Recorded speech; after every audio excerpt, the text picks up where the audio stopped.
As promised, State Senator Norman Sanderson. Good morning, Senator Sanderson. Doug, good morning. How are you? Doing great. Apologize for keeping you on hold there. You know, my sources told me, and for the record, you weren't my source, but everybody had told me the state Senate's budget was going to be released in the wee hours this morning, so I said, I'll get Senator Sanderson on. He can give us a quick overview of it. Lo and behold, I'm searching around late last night, early this morning. I can't find it, and then you texted me on the way in and said didn't get released. First of all, what can you tell me? Does that mean anything? Is there some late night negotiations going on that it didn't get released this morning? Doug, I don't really think so. I don't think it was any negotiations that were going on. There could have been a glitch somewhere. There could have been some things that our staff has to do to get it out.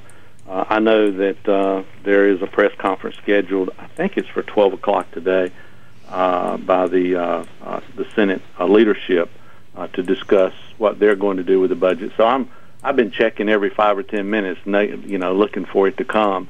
And I know it's just around the corner, but I don't think it was hung up by any last-minute negotiations. All right, well, we're going to get into maybe as much as you can tell us, because the big question today and for the days to come is going to be how it compares to the House budget and the governor's proposed budget. But let me ask you a general budgeting question here, because I do know you, and for full disclosure, I have worked on Senator Sanderson's campaigns several times over the years. But you are a I don't want to say card carrying, because there's not a card for that club, but you're a staunch conservative. And I have heard you, in front of small crowds and big, champion smaller government, less waste, no pork. When you go in and you look at the budget, you have a responsibility to your constituents and the people in North Carolina as a whole to make sure that they're taken care of, so to speak. But you don't want to get taken care of, go into pork, into the pork realm. So how do you handle that? How do you keep your conservative values with still pleasing the folks in your district that are wanting to make sure that they're properly represented in a state budget? Well, I think and one thing I want to say right up front, that whatever version of the budget comes out this morning that's presented by the Senate, the budget is a four-part process. It's the governor's proposed budget, and then the House or the Senate in alternating budget cycles take first shot at that budget, and then it comes to the other chamber, and then the final version. And for most people who don't know, probably 95% of the budget between the Senate and the House, maybe not that much. It probably varies from cycle to cycle. But the biggest majority of the budget, there is no contention about. There's always 5%, 10% where we differ in spending or saving or whatever, and those are the parts that have to be worked out. And that's the fourth segment of the budget cycle, which is the conference committee. That conference committee is made up of the senior appropriations chairs in the Senate. There are 3 of those. The senior appropriations chairs in the House, I think there are 4. And then the president of the Senate and the Speaker of the House are also very intimately involved in that. And so that's where the final differences are worked out. And then, of course, it goes back to both chambers, and it's voted on and then sent to the governor.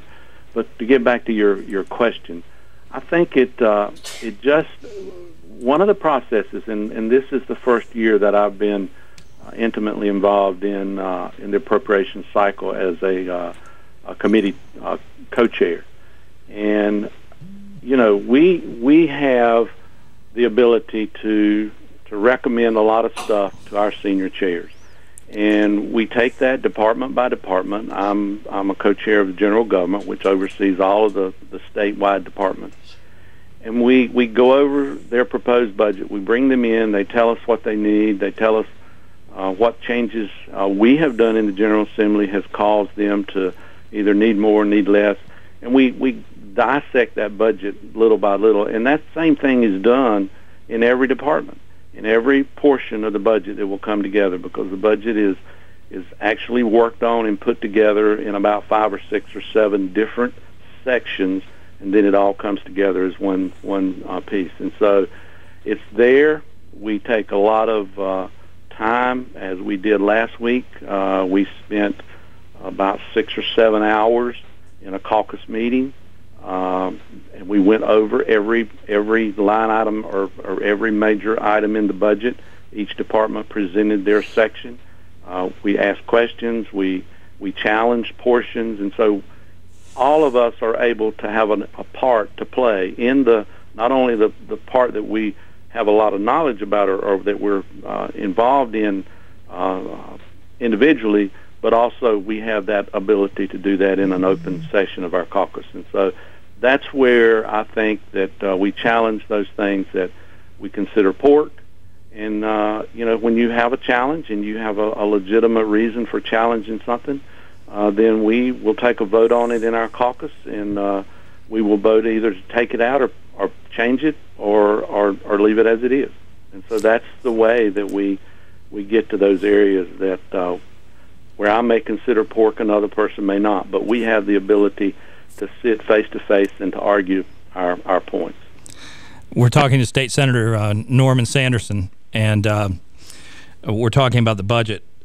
Norman, of course, what's going to make the headlines tomorrow when this does come out is the comparisons between the other budgets that you mentioned, but in particular, because the House budget is going to be the one, I think you don't need a crystal ball to know that it's going to be different. What do you anticipate, without giving too much away, you've seen the budget, what do you anticipate are going to be the big differences in spending, funding, however you want to call it, between the Senate version and the House version? Well, let me just in reading, and I haven't done the calculations myself, but from what I've read, the House budget had an increase of about a little bit north of 6%, increase over the last biennium budget. What we have tried to do, and I think very successfully, is held that to just a little bit above 2%. And so when you talk about almost a 4% difference in a $22 billion budget, of course you're going to have differences. And so, those are the things that we have been looking at. And we in the Senate also wanted to put more money in our savings. We want to build our savings account up to well over $1 billion, so that the next time we have a hiccup or something that happens in the economic side of our state government, that we won't be so far behind. And so, I think that there are things like, Doug, the biggest question you have to ask is what you want government to do for you and how you're going to pay for it. And so, there are people who come to us all the time wanting this and that and the other. And I think that the basic differences are going to be, what we feel is the responsibility of government and what needs to be done on a local level or on a community level. And so you're going to see things like, we're going to hold to some of the commitments that we made in education about our teachers, but we're also looking at other places that we can reduce spending in education, in health and human services. Some of our departments, I think, have really come into line as far as what we spend on those departments, justice and public safety and our court systems and things like that. But we're looking. I know that the House had across the board raises. They had a lot of stuff in there that we really took a hard look at, and without revealing too much where we're going, we just feel like that. We started out from the very start. At the very beginning of the year, we made the commitment to hold our spending increase to around 2%, 2.5% to 3%, less than 3%, which is still well below the inflation rate and the population growth rate. But that's where we felt like the state needed to go, because we are not in a full recovery mode. We are still moving along. We're moving in the right direction, but it's slower than what we would like to see. And so in this budget, we're going to have more some regulatory reform. We're going to have some more tax reform. We're going to look at at some Medicaid issues. We're going to look at the way that we tax and distribute those, and so there's a lot of things that we're looking at inside this budget. And but basically, I think it's just a more conservative approach to what we spend and how much we increase that spending, and that we don't do those things that is not a core responsibility of government. As we finish up with State Senator Norman Sanderson, you kind of led into my final question right there with that statement. If you read what's in the newspapers, listen to what's talked about on talk radio, there's no doubt that the Senate is considered to be the more conservative chamber of there. That's not disparaging the House in any way, but it's just the perception, and I think it's true. You have a unique experience in this because you were in the House and now you're in the Senate. Can you give me your perspective? Is there something that magically happens when you walk across that hallway and go into the Senate chamber that changes your attitude? Is it the nature of the makeup with more House members from smaller districts? I mean, can you give me a little bit of a background, having been on both sides, the House and the Senate, on why you believe, especially in this Republican-controlled legislature since day one, that the Senate tends to be more fiscally conservative than the House? Well, I mean, and I don't know that you can pinpoint one thing. I think it's a combination of stuff, and you mentioned some of them already. I think it's leadership. I think it's the fact that in a lot of cases, and this is just my own observation, and somebody else may totally disagree with me, but I feel like that in a lot of instances the Senate looks at more of a total statewide influence on what we do. I know that in the House, because you have so many members, and like you said, because it's smaller districts, you are more in tune, I think, to one county or possibly 1.5 counties or sometimes 2 counties. I think we take just a broader view of the statewide issues, and I think that helps.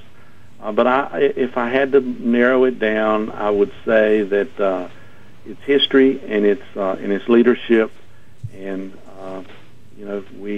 because we have to run, because we have to present ourselves to almost 3 times the amount of people that you do as a House member, it does give you a broader view, and it does allow you to see it from a statewide perspective a little clearer. Well, Senator Sanderson, I want to thank you for coming on this morning. I know you got a very busy schedule and got to get in there back to work. And just to let you know, in the preview of this morning, I told folks that this was going to be a newsmaker segment, and I just got a text message. They're already taking clips of this to put on the North Carolina News Network. So obviously when it comes to politics, this is the big news of the day, and we do appreciate you taking on some time. And hopefully, maybe as this process goes on, you can get back on here with Henry and talk to him a little bit. And hopefully, for all of our sakes, you, from a personal level, I know you've got a life to lead, and good government is less government. Let's hope we're not there till September. Let's hope we can get this thing worked out and get out of session and get back to the business of North Carolina. And that's extremely important. We will, if everything holds accordingly, we will vote the budget out of the House or out of the Senate this week, and then of course it will go to the House, and from there it will go for concurrence, and then it will go into conference committee, and that's going to be the hold up, or that's going to be something that will determine, I think, the length of the session is how long it takes us to come together on that 5 or 10% that we're a part on. Well, thanks so much for your insight this morning, and look forward to speaking to you again. That's Senator Norman Sanderson and from State Senate, and appreciate his insight. And once again, we should see that Senate budget come out sometime later today.